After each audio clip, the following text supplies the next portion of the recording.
호세아서 6장 3절 같이 읽겠습니다. 시작. 우리가 계속해서 주를 알고자 하면 그때에 우리가 알리라. 그 다음에 골로새서 1장 10절. 골로새서 1장 10절. 자, 같이 읽겠습니다. 시작. 주께 합당하게 걸어 모든 일에서 그분을 기쁘게 하고 모든 선한 일에서 열매를 맺으며 하나님을 아는 것에서 자라나고.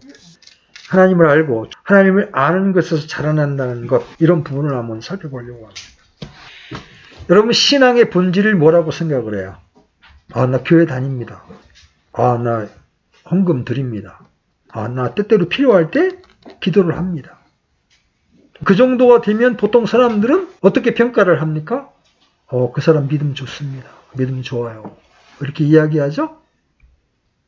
그러나 그건 굉장히 피상적인 판단입니다. 그전에도 한번 제가 다뤘던 주제인데 여러분들에게 다시 기억을 회상시키기 위해서 신앙의 본질에 대해서 몇 주에 걸쳐 한번 살펴보려고 해요. 신앙의 본질. 우리가 알고 있는 일반적인 어떤 믿음의 모습이 아닌 성경이 말씀하시는 신앙의 본질이 뭐냐. 성도들마다 또는 사역자들마다 각각 강조하는 포인트가 다르기 때문에 각기 정의를 내릴 수 있지만 저는 개인적으로 신앙의 본질을 이렇게 정의합니다. 첫 번째는 하나님을 아는 것. 신앙의 본질의 첫 번째 시작, 출발은 하나님을 아는 것이다. 그 다음에 알게 된 그 하나님을 전심으로 사랑하는 것이다. 그 다음에 그 하나님의 부르심에 응답하는 것. 이걸 우리가 보통 헌신이라고 표현을 합니다.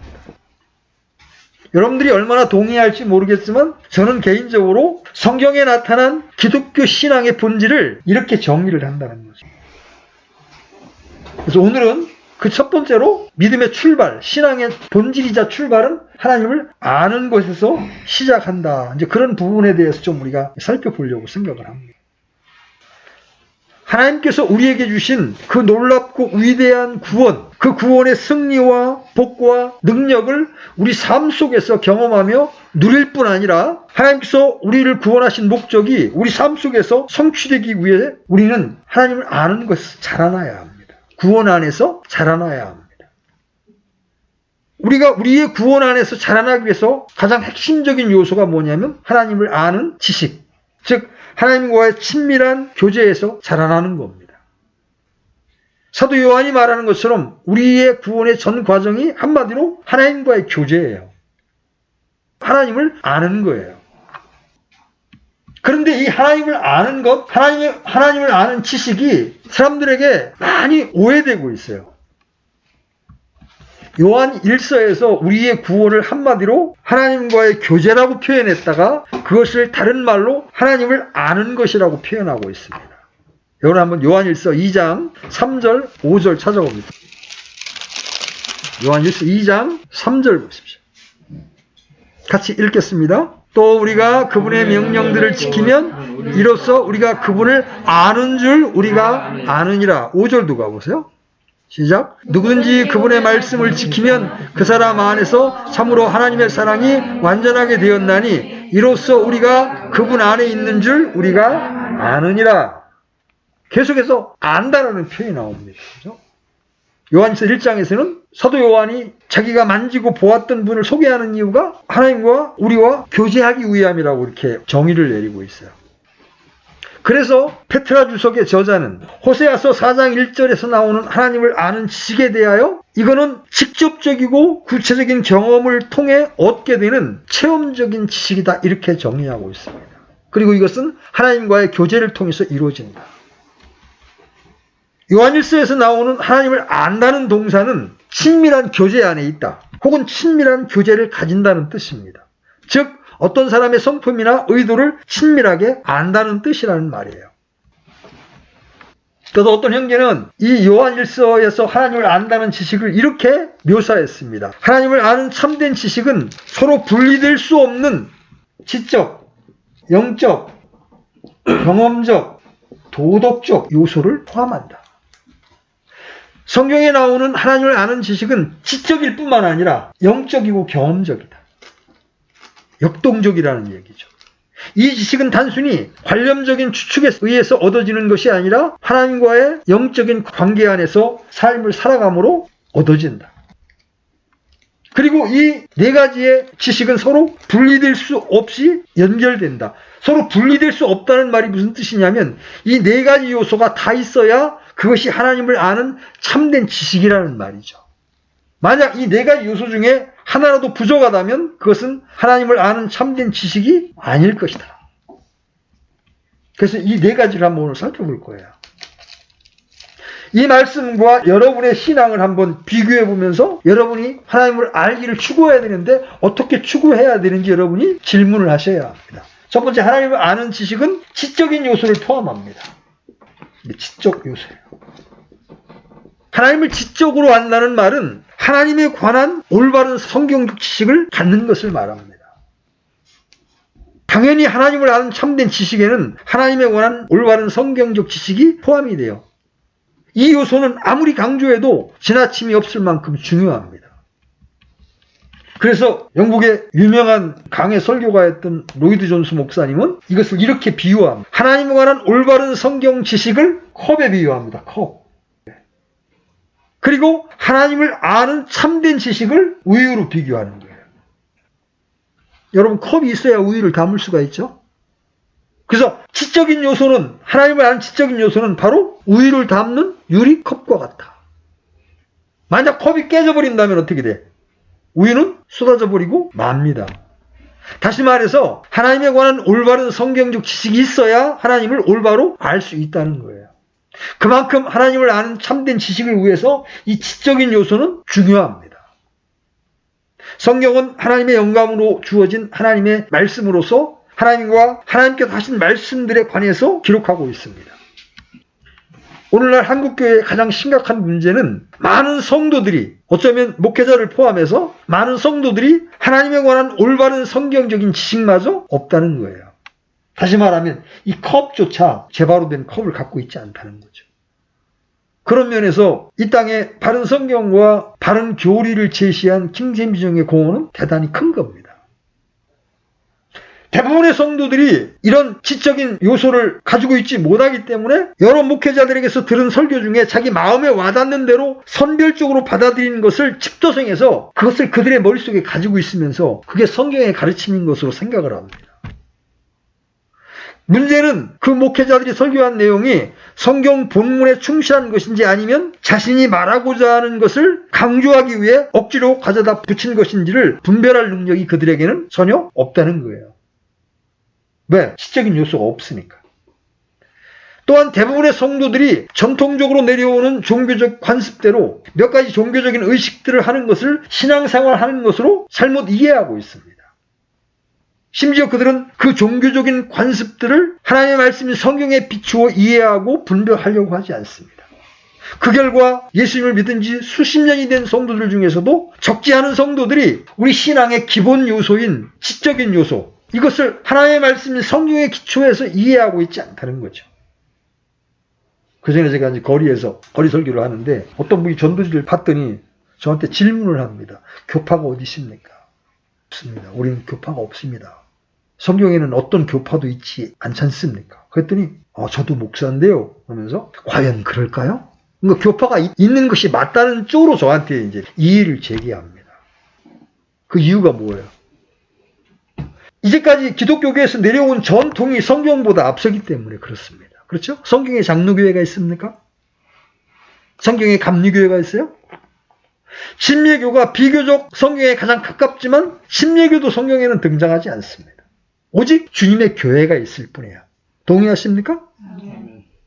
그렇게 오랜 동안 성경을 보고 성경을 가르쳐도 성경이 말씀하시는 바 기본적인 그런 지식들을 갖고 있지 못하기 때문에 이런 현상이 일어나는 거예요.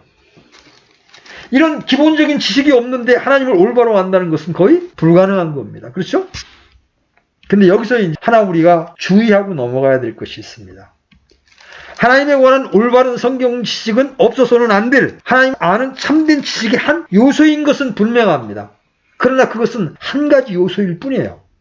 아무리 하나님에 관한 성경적 지식이 뛰어나고 또 그것이 올바르다 할지라도 그 한 가지 요소만 가지고 있으면 그것은 전혀 하나님을 아는 참된 지식이 아닐 수 있어요. 바리새인들이 정확하게 그런 사람들입니다. 그런 사람은 누구나 뛰어난 하나님에 관한 올바른 성경적인 지식을 가지고 있기 때문에 자신이 하나님을 누구보다도 잘 안다고 자부할 수 있습니다. 그러나 하나님의 관점에서 그 사람은 전혀 하나님을 알지 못하는 사람이에요. 정확하게 예수님 시대의 바리새인들이 그러했습니다. 아까 로이드 존슨 목사님이 하나님에 관한 성경적 지식을 컵에 그리고 하나님을 아는 참된 지식을 우유에 비유하면서 하나님에 관한 올바른 성경적 지식은 뛰어난데 하나님을 아는 참된 지식이 없는, 쉽게 말해서 컵은 아주 뛰어나고 좋은데 속이 비어있는 사람들을 어떻게 불렀느냐 하면 죽은 정통주의자다 이렇게 불렀어요. 그러면서 그는 이렇게 말합니다. 이 항목에 들어있는 제일 되고 가장 우선적인 문제거리는 인격 자신과 올바른 관계를 맺으려 하기보다는 그 인격에 관해서 관심을 가지는 것입니다. 제가 지금 지적하는 잘못은 참된 교리, 인격에 관한 참된 교리를 인격이 서야 할 자리에 세우는 무서운 위험입니다. 사실상 죽은 정통은 이단만큼 나쁠 수 있습니다. 왜냐하면 그러한 정통은 아무런 소용이 없기 때문에 그래요. 여러분, 교리를 많이 아는 것으로 끝나면 어떤 현상이 일어나는 줄 아십니까? 하나님을 아는 것이 하나님을 아는 올바른 교리에 국한되면 나타나는 전형적인 특징이 뭐냐면 삶이 변하지 않는다는 것입니다. 그 전에 제가 한번 말씀드린 적이 있는 것 같아요. 지금 이제 돌아가신 형제님인데 그 형제님은 구원파에 있다가 거기를 나와서 좋다는 킹제임 진영은 다 돌아다녔습니다. 사랑침례교회도 다녔고 진리침례교회도 다녔고 다 다녔습니다. 그러면서 열심히 하나님에 관하여 성경적 교리에 관하여 공부를 했습니다. 제가 교제를 나누어 보면 20년 넘게 사역한 저보다 교리적 지식이 풍부했습니다. 그런데 그 형제와 교제하면 끊임없이 킹제임정에 있는 사역자들을 정죄하고 판단한다는 것입니다. 누가 어떻고 시종일관. 그러면 그가 가지고 있는 성경에 관한 올바른 지식이 살아있는 것입니까? 죽은 것입니까? 만약에 그 지식이 참다운 것이라면 형제를 판단하지 말라는 그 말씀을 순종할 것입니다. 그러나 교리적으로만 알고 있기 때문에 계속해서 정죄의 화살, 비방의 화살만 날리게 되는 겁니다.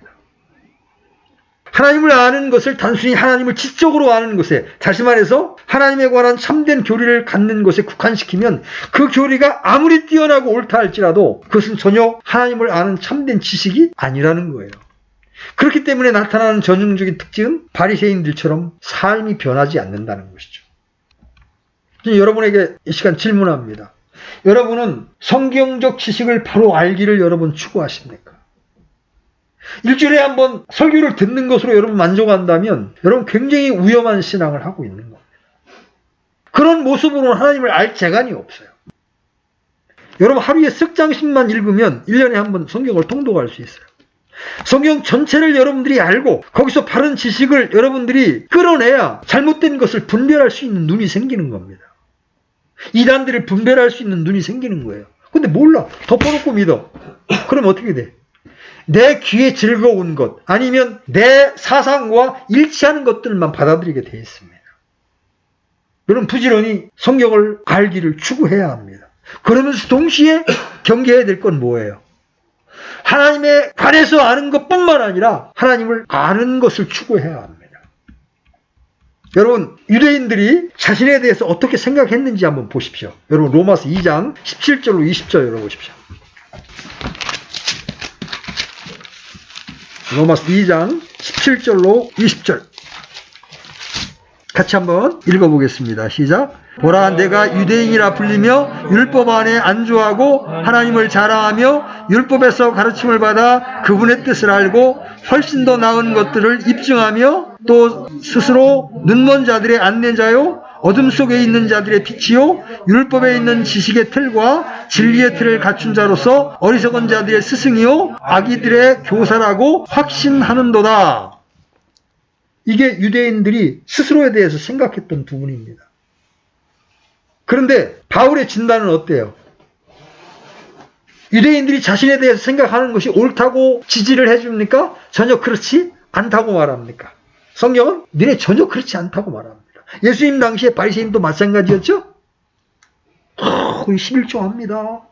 우리는 하나님의 말씀을 막 이마에다 붙이고 다닙니다. 일주일에 2번 금식합니다. 하나님을 잘 믿는다고 생각했는데 예수님은 그런 유대인들에 대해서 뭐라고 말씀하세요? 너희가 나를 믿지 아니하는도다 이렇게 말씀하십니다. 이 로마서 2장에 언급된 유대인들은 율법 안에 진리와 지식의 틀이 들어있고 그 율법으로 누구보다 철저하게 교육을 받았기 때문에 자기들은 누구보다 하나님의 뜻을 잘 알고 하나님을 잘 믿는다고 자부했습니다. 그들은 더 나아가 자기들을 어둠 가운데 있는 자들의 빛이요 눈먼 자들의 인도자요 어리석고 어린 자들을 위한 교사라고 자부했습니다. 여러분, 이 로마서는 AD 55년경에 쓰여졌습니다. 예수님께서 사역하신 시기보다 불과 한 25년 정도 후입니다. 그래서 이 구절을 보면 예수님 당시의 종교 지도자들이 자신들을 어떻게 생각했는지 짐작해 볼 수 있습니다. 근데 여러분, 이 바리새인들과 서기관들의 가르침이 크게 성경적인 진리에서 어긋났을까요? 여러분 어떻게 생각하세요? 마태복음 23장 2절로 3절 한번 봐보세요. 마태복음 23장 2절로 3절 찾았으면 같이 읽겠습니다. 시작. 이르시되 서기관들과 바리새인들이 모세의 자리에 앉아 있으니 그러므로 무엇이든지 그들이 너희에게 지키라고 명하는 모든 것은 지키고 행하되 그들의 행위대로 하지는 말라. 그들은 말만 하고 행하지는 아니하며. 보세요. 만약 그들의 가르침이 교리적으로 잘못되었다면 예수님께서 자기 제자들에게 그들이 하는 말을 반드시 다 지키라고 명령하셨을 리가 없겠죠. 그리고 그 당시 서기관들과 바리새인들은 구약의 율법을 연구하고 교육하는 일을 전담했던 율법의 전문가들이었습니다. 그들 나름대로 독선적일 만큼 전통적으로 내려오는 종교적 규정들을 철저하게 지킨 자들이었습니다. 어쩌면 그들은 호세아서 아까 우리가 읽었던 그런 말씀을 읽을 때 자기 조상들이 하나님을 아는 지식이 없어서 하나님의 심판을 받아 망하게 되었다는 사실을 잘 알았을 겁니다. 어쩌면 그들은 그 구절을 가지고 하나님을 아는 지식이 없으면 망한다고 많이 설교를 했을지도 몰라요. 그러면서 그들은 그 구절이 자신에게도 해당된다는 사실을 꿈에도 생각하지 않았을 겁니다. 그러나 예수님께서는 여러 차례에 걸쳐 그들이 이사야 시대, 곧 호세아 시대의 자기 조상들과 영적으로 똑같은 상태에 있다고 말씀하셨습니다. 다시 말해서 하나님의 관점에서 볼 때 그들은 하나님을 아는 지식이 없어 망하고 있었습니다. 실제로 그들은 예수님께서 다가오는 하나님의 심판을 언급하신 지 한 세대가 지나기 전에 하나님의 심판을 받아서 멸망했습니다. 예수님이 이런 말씀을 하신 때가 AD 30년경인데, 그죠? 이스라엘이 언제 멸망해요? AD 70년에 로마의 타이타스 장군에 의해서 멸망을 당합니다. 그들은 정확하게 그들에게 해당되는 성경 구절을 읽으면서도 자신들의 영적 상태를 전혀 보지를 못했습니다. 그것은 그들의 영적인 분별력이 어두워져 있어서 성경에서 말하는 하나님을 아는 지식이 무엇인지를 전혀 몰랐기 때문에 그래요. 그 당시 유대인들은 이 죽은 정통주의자들의 전형입니다. 다시 말해서 하나님에 관한 성경 지식은 뛰어나고 또 그 지식이 옳지만 하나님을 아는 지식이 하나님에 관한 성경적 지식일 뿐 그들에게 나타나는 전형적인 특징은 그들의 삶이 전혀 변화되지 않는 것이었습니다. 그래서 바울은 디모데에게 편지를 보내면서 이렇게 씁니다. 그들이 하나님을 안다고 고백하나 행위로는 그분을 부인하니 그들은 가증하고 불순종하는 자들이요 모든 선한 일에 대해 버림받은 자들입니다. 여러분, 이 지적인 요소가 반드시 필요합니다. 여러분, 부지런히 성경을 공부하고 성경을 연구해야 합니다. 동시에 그것으로 만족하게 될 때 죽은 정통주의자가 되어서 전혀 삶이 변화되지 않는, 믿음을 인정받지 않는 그런 사람이 될 수 있다는 것을 여러분들이 명심해야 합니다. 자, 두 번째 요소. 하나님을 아는 것의 두 번째 요소는 영적인 요소입니다. 하나님을 영적으로 안다는 것은 하나님과의 친밀한 교제를 통해서 하나님의 성품과 의중과 그 시대를 향한 하나님의 목적과 하나님의 길을 개인적으로 아는 것을 말합니다. 이것은 성령의 조명으로만 가능합니다. 그래서 하나님을 아는 참된 지식은 지적인 요소뿐만 아니라 영적인 요소를 포함합니다. 이에 대한 좋은 예를 에베소 1장에서 볼 수 있어요. 에베소 1장 17절로 19절에 보면 사도 바울이 에베소 교회를 위해서 기도하는 내용이 나옵니다. 그 당시 에베소 외곽에는 고대 7대 불가사의 가운데 하나로 꼽히는 아테네 신전이 있었습니다. 사도행전 19장 27절에서 데메드리오를 주축으로 한 아테네 신을 섬기는 이런 자들이 격렬하게 시위를 합니다. 온 아시아와 세상이 숭배하는 위대한 여신 다이아나의 신전도 멸시를 당하고 그녀의 위엄도 훼손당하게 되었도다. 바울의 설교를 듣고 이제 열받아서 시위를 하는 겁니다. 그 당시 이방 종교의 영향력이 너무나 컸어요. 우상 숭배가 근동 아시아 전역에 퍼져 있었고 에베소도 마찬가지였습니다. 사도 바울의 이 기도는 그러한 도시에 사는 이제 예수님을 믿고 하나님의 백성이 된 지 얼마 되지 않는 영적인 어린아이 같은 성도들에게 편지하면서 그들을 위해서 하나님께 드린 기도예요. 여러분 한번 펴보십시오. 에베소 1장 17절로 19절.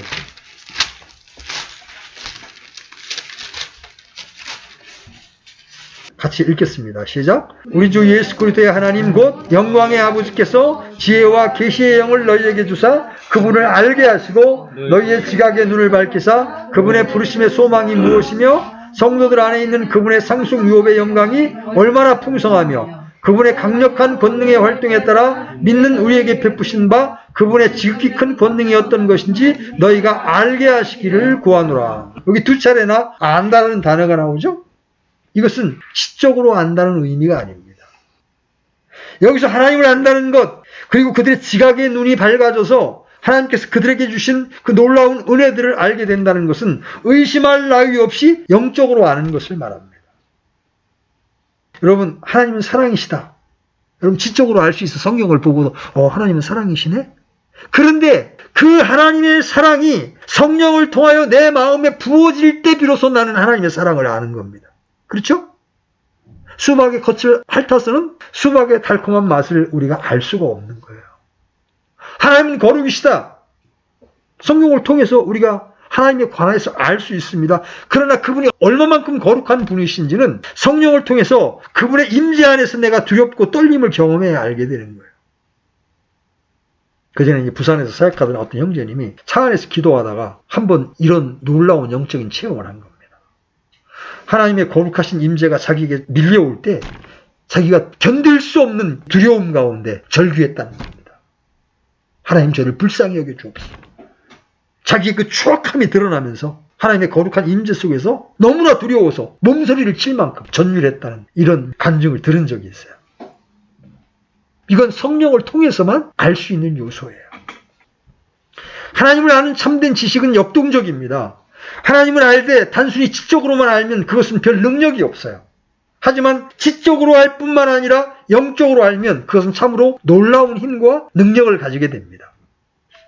사실 하나님을 아는 참된 지식은 우리의 신앙과 삶의 모든 면에서 가장 필수적인 요소입니다. 가장 강력한 영향을 줍니다. 제가 이제 구원받기 전에 심신이 피폐해져서 모든 것을 비관적으로 염세적으로 보았던 시절이 있었습니다. 늘 죽음을 생각하고 이렇게 살았던 적이 있었습니다.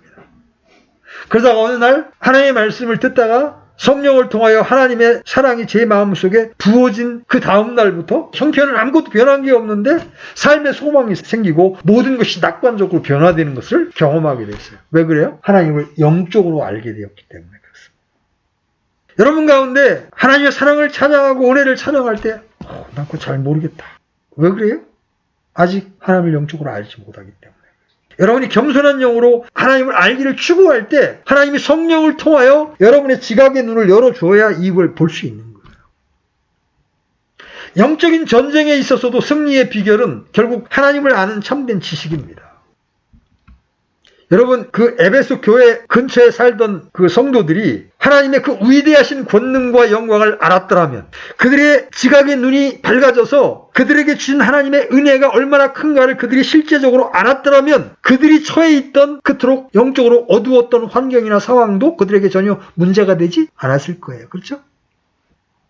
한 예로 그들이 그들과 함께하고 계시는 하나님의 권능이 얼마나 큰 것인가를 그들의 눈이 열려서 실제로 깨달았다면, 다시 말해서 그 동일한 권능이 예수님 안에서 역사하셔서 그분을 죽은 자들로부터 살리시고 선사와 사탄을 포함한 모든 정사와 권능보다 비교도 안 될 만큼 뛰어난 하나님 보호자 우편에 앉히시고 모든 만물을 그분의 발 앞에 무릎을 꿇게 했다는 사실을 성령의 조명으로 깨닫게 되었다면 그들은 어떤 상황에서도 넉넉히 승리하는 삶을 살 수 있었을 거라는 거죠.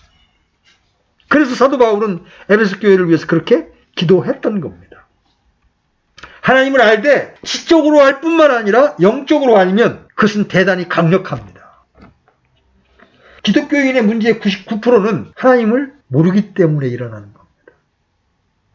여러분, 우리에게 일어난 모든 형편과 환경을 통해서라도 하나님께서 선을 이루셔서 우리를 가장 아름다운 아들을 닮은 모습으로 바꾸어가는 과정이라는 것을 여러분이 믿게 되면 여러분 형편에 눌리고 형편에 좌절하거나 낭명할 필요가 있겠습니까? 없겠습니까? 이 사실을 모르기 때문에 그리스도인들도 어떤 일 앞에 좌절하고 낭망하면서 세상 사람과 똑같이 고통 가운데 젖어 있는 겁니다. 여러분이 이 하나님의 권능을 안다면, 정말 여러분들이 그분이 어떠한 분인지를 안다면 여러분 어떤 환경 안에서도 좌절하지 않습니다. 왜? 그분이 우리에게 하신 약속이 있잖아요. 내가 너를 떠나지 아니하고 내가 너를 버리지 아니하리라. 내가 영원히 함께 있으리라. 여러분 이 약속의 말씀을 믿는다면 여러분이 어디에 있든 여러분은 그분을 믿는 믿음 안에서 안식할 수가 있는 거예요. 왜 그리스도인들이 어떤 어려운 일 앞에 또는 어떤 처한 형편 앞에 절절매고 비관하고 낭망합니까? 왜 그렇습니까? 하나님을 지적으로 알지 못할 뿐만 아니라 영적으로도 알지 못하기 때문에 그렇습니다. 자, 여러분 그 다음에 세 번째가 같은 맥락일 수도 있어요. 구분하기가 쉽지는 않은데 하나님을 아는 지식에는 경험적인 요소가 있어요. 우리가 아는 지식이 지적으로 또 영적으로 합당한 지식이라면 우리는 그 하나님을 우리의 삶 속에서 경험하게 되어 있습니다. 그래서 하나님을 아는 지식은 이 경험적인 요소, 체험적인 요소를 포함합니다. 만약 우리가 하나님을 안다고 하면서 그 하나님을 우리 삶 속에서 전혀 경험하지 못한다면 그 하나님을 아는 지식은 참다운 지식이 아닐 겁니다. 성경에서 안다라는 말은 구약이건 신약이건 경험적으로 아는 것을 말해요. 여러분 창세기 22장에 보면 아브라함이 독자 이삭을 바치라는 하나님의 명령에 순종했다가 나중에 하나님이 이제 어린 양을 예비하신 것을 발견하게 됩니다. 그렇죠? 그래서 아들 대신 어린 양을 번제물로 드립니다. 그래서 그때 아브라함은 하나님을 어떻게 불러요? 여호와 이레라고 부릅니다. 하나님께서 준비하셨다. 이 하나님을 어떻게 알게 되었을까요? 이론적인 지식의 습득을 통해서? 아니면 경험을 통해서? 아브라함은 경험을 통해서 여호와 이레의 하나님을 알게 되었습니다. 성경에 나오는 하나님의 사람들은 모두 하나님을 경험함을 통해 알았습니다. 하나님의 명령에 순종하는 과정을 통해서 여호와 이레의 하나님을 알게 되었습니다. 신약 성경에 보면 요한복음 2장인가에 보면 가나 혼인잔치가 있잖아요. 포도주가 다 떨어졌습니다. 잔치집인데. 근데 예수님이 하인들에게 뭐라고 명령해요?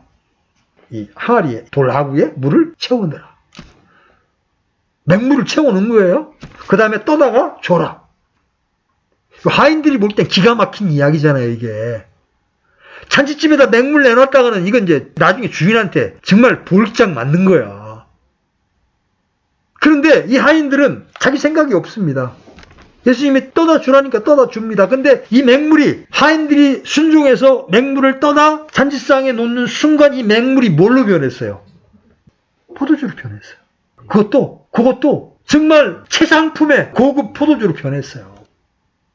그 하인은 예수님의 그 말씀에 순종함으로 예수님이 어떤 분인지를 경험적으로 알게 된 거예요. 그렇죠? 여러분 이 경험적인 요소에서 여러분이 놓치지 말아야 될 게 뭐냐면 순종입니다. 때때로 하나님의 명령이 이해되지 않는 경우가 있어요. 여러분 어떤 원수가 생겼어요. 그럼 하나님이 너 걔 밉지? 네. 그러면 걔 가서 한번 싸다구로 한번 때려라. 그러면 어때요? 여러분 마음이 동의가 되잖아요. 어? 미운데 하나님이 때리라니까 맞네. 쟤 잘못했으니까 맞아야 되고 딱 때립니다. 근데 하나님은 네 원수를 축복하고 미워하지 말라고 말씀하시네. 내 본성과 완전히 이 배치되는 말씀을 하신단 말이에요. 그러니까 못하는 거예요. 근데 그 내 안에 있는 내 생각을 꺾고 저는 그렇게 하고 싶지 않지만 저를 사랑하신 주님의 명령이기 때문에 제가 이 명령에 순종하겠습니다 하고 그 말씀에 순종하면요. 그때 밀려오는 하나님의 평화는 여러분의 상상을 초월하는 겁니다. 여러분 한번 해보시라니까. 이 경험적 요소에는 그래서 반드시 하나님 우리에게 주신 명령에 순종하는 것을 필요로 합니다. 아브라함이 여호와 이레의 하나님을 알게 된 것도 아들을 죽이라는 명령에 순종했을 때였습니다. 그는 이삭을 모리아산에서 번제로 드리라는 하나님의 명령에 순종하는 과정을 통해서 여호와 이레의 하나님을 알게 된 거예요. 우리가 잘 아는 이제 기도의 황제라고 하는 조지 뮬러 형제님은 영국 브리스톨에서 고아원을 운영하면서 심지어 고아의 수가 2,000명이 넘을 때에도 그의 필요를 누구에게도 알리지 않고 오직 기도로 하나님께만 아뢰었습니다. 그는 고아의 아버지 되시는 하나님을 알았기 때문입니다. 그리고 그는 그의 자녀들의 필요를 놀랍게 채우시는 하나님을 수없이 경험했습니다. 어떤 사람이 그의 전기에 제목을 달면서 5만 번 기도 응답을 받은 사람이라고 붙일 정도였습니다.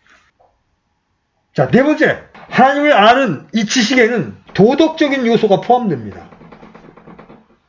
하나님을 아는 것이 도덕적인 요소를 포함한다는 말은 하나님을 아는 지식이 참된 지식이라면 반드시 도덕적인 열매를 동반하게 되어 있다는 것입니다. 바꿔 말해서 하나님을 안다고 하면서 전혀 도덕적인 열매가 동반되지 않는다면 그것은 참된 하나님을 아는 지식이 아니라는 말이죠. 여러분 요한일서 1장 6절 가보겠습니다. 요한일서 1장 6절 같이 읽습니다. 시작. 만일 우리가 그분과 교제한다고 말하며 어둠 가운데 걸으면 우리가 거짓말하고 진리를 행하지 아니하느니라. 2장 4절도 봅시다. 아까 읽었던 말씀입니다. 같이 읽습니다. 내가 그분을 아노라 하면서 그분의 명령들을 지키지 않으냐 하는 자는 거짓말하는 자요 진리가 그 속에 있지 아니하되. 여러분 이 요한 1서가 쓰여진 계기는 그 당시 교회를 위협하던 영지주의 이단으로부터 교회를 보호하고 성도들로 하여금 참다운 구원의 확신을 심어주기 위한 것이었습니다. 그 당시 영지주의는 크게 두 가지 특징이 있었는데 그 하나는 비밀스러운 지식을 깨달음으로 구원을 얻는다는 것이었고 또 다른 하나는 구원을 얻은 자들은 어떤 죄를 지어도 상관이 없다는 도덕 폐기론을 주장했습니다. 이런 이단으로부터 교회를 보호하기 위해서 사도 요한이 편지를 쓰면서 그들을 적그리스도에 속한 자들이라고 말합니다. 하나님과의 교제가 있다고 하면서 다시 말해서 구원을 받았다고 말하면서 하나님을 안다고 말하면서 도덕적인 열매가 나타나지 않으면 그것은 거짓말하는 것이고 그 속에 진리가 있지 않은 것이라고 말하는 거예요. 그런데 하나님을 아는 참된 지식은 서로 분리될 수 없는 이런 지적, 영적, 경험적, 도덕적인 요소를 포함한다고 말하고 있는 겁니다. 근데 이제 여기서 한 가지 좀 더 살펴볼 부분이 있습니다. 성경에서 말하는 구원은 과거, 현재, 미래 이 세 가지 요소가 있다고 우리가 배웠고 이해하고 있습니다. 성경은 그 전 과정을 한마디로 하나님을 아는 것이다 이렇게 말하고 있습니다. 그렇기 때문에 과거에 하나님을 진정으로 알았다 할지라도 현재 하나님을 올바로 알고 있지 않으면 즉 하나님과의 친밀한 교제 가운데 있지 않으면 도덕적인 열매가 나타나지 않게 되어 있습니다. 저는 이 주변에서 이런 사람들 대단히 많이 봤습니다. 과거에 그렇게 헌신적이고 그렇게 깨끗하게 살았던 형제였는데 어느 날 어떤 일을 계기로 교회를 떠나고 하나님을 떠났습니다. 신앙생활할 때 전혀 하지 않던 담배술을 다시 시작하고요. 다시 유흥을 시작합니다. 과거에 내가 하나님을 알았다 할지라도 지금 내가 현재적으로 하나님과의 친밀한 교제 가운데 그분 안에 있지 않으면 우리는 얼마든지 하락할 수 있는 거예요. 왜? 마귀가 그냥 신자를 내버려 두지 않습니다. 어떻게든 짓밟아서 사람들의 모두꼬리로 만들어서 하나님의 영광을 가리려고 하기 때문에 그래요. 성경에 보면 하나님의 백성이 하나님을 아는 참된 지식에서 떠나면 항상 하나님의 법을 버립니다. 이스라엘 백성이 그랬잖아요. 하나님의 율법을 버려버립니다. 다시 말해서 그들의 삶은, 그들의 행동은 하나님의 길에서 떠나게 됩니다. 하나님의 백성인 이스라엘 백성들이 우상을 섬기잖아요. 아들을 제물로 드리잖아요. 그래서 우리에게 도덕적인 열매가 없다면 우리는 지금 하나님과의 올바른 관계 가운데 있지 않다는 것을 의미하는 거예요. 만약 그렇다면 우리는 온 힘을 다해 하나님께로 돌아가야 합니다. 하나님을 아는 참된 지식은 서로 분리될 수 없는 이러한 4가지 요소를 가지고 있습니다. 그리고 이 4가지 요소를 다 가지고 있어야 그것이 참다운 하나님을 아는 지식입니다. 그래서 바울은 이 하나님을 아는 지식에서 자라가라고 말하고 있는 거예요. 이것이 우리의 구원의 핵심이고 이것이 신앙의 본질의 출발입니다. 안타깝게도 오늘날 하나님의 백성들 가운데 하나님을 아는 지식의 참된 의미조차 가리워져 있습니다. 그래서 적지 않은 사람들이 하나님에 관한 몇 가지 성경적 지식을 가지고 있으면, 그리고 전통적으로 내려오는 몇 가지 종교적인 의식들을 행하면, 예를 들어서 집회에 참석하고 헌금하고 기도하고 이러면 하나님을 안다고 생각합니다. 그 결과 그들의 삶 속에 하나님의 살아있는 역사는 철저히 갇혀있고 그들의 삶은 하나님의 길을 철저하게 떠나 있는데도 그들은 자신이 하나님을 아는 지식이 없어 망하고 있다는 사실을 인식하지 못한 채 자부하고 있습니다. 우리처럼 믿는 데가 어디 있어? 우리처럼 성경적인 데가 어디 있어? 이렇게 자부하고 있는 거예요. 오늘 우리는 스스로 자문해야 합니다. 나는 하나님을 알고 있는가? 안다면 어느 만큼 알고 있는가? 여전히 갈 길이 멀다고 생각한다면 여러분은 하나님을 알고자 추구해야 합니다. 말씀을 묵상하고 말씀 안에서 하나님의 계획과 목적을 발견하고 그 계획에 동참하는 삶을 통해서 하나님을 경험해야 합니다. 그럴 때 자연스럽게 우리의 도덕적인 수준도 세상 사람과 달라지게 되는 거예요. 호세아는 우리에게 오늘 도전합니다. 우리가 계속해서 주를 알고자 하면 그때에 우리가 알리라. 우리 모든 시체들이 하나님을 아는 지식에서 자라나서 하나님과 친밀한 교제 가운데 하나님의 뜻을 이 땅에 나타내는 그러한 자들로